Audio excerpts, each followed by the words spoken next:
I came to know MEF when I was about 6 years old. My parents were pastors. They worked in a very remote place, and then MEF was one of their way of getting in and out. So I started MEF in 2011 as a casual traffic officer. I went to an engineering school in Iowa, and then I applied as a traffic officer. So I moved up being a permanent traffic officer, and then along the way there was a vacancy of an engineering.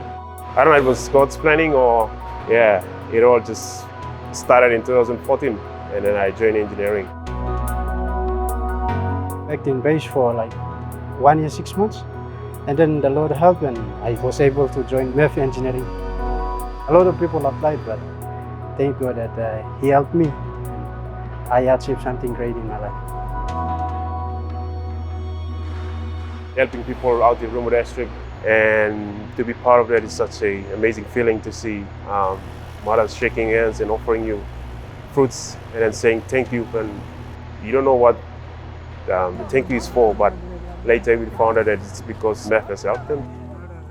It's just an amazing feeling when you see the impact and you're part of that impact.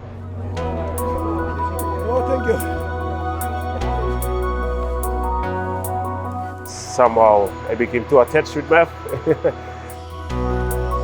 I've been here with MEF for 13 years now.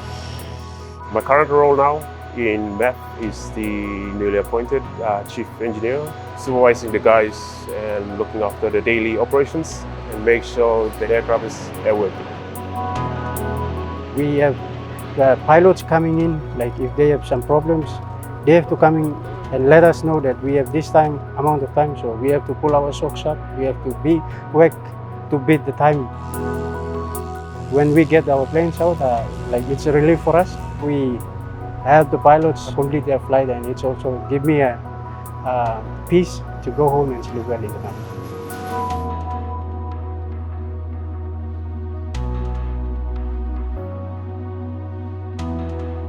The most challenging part of this field is just understanding how everything works. So we try our best to keep up to the standards. Over the years, people have raised the bar to maintain our aircrafts so that they are airworthy to fly and not to fall short of the standards that have been set. Aviation, you can't do mistake, there's no room for errors. Working with MEF, I think MEF has given me such a wonderful opportunity. With our experience, just raw talent being accepted. You can have qualification, but without good attitude, you won't be able to achieve whatever goals you have in life.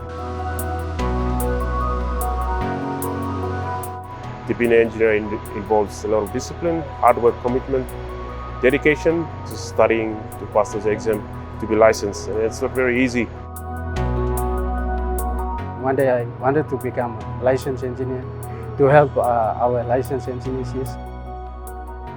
During the day I work, and during the night hours I go spend my time doing my studies to get my exams done. If you want to become an AME or an engineer like me, you have to study hard. Jeremiah 29:11 says, your future is in God's hands, but you have to do what you can and the Lord will help you.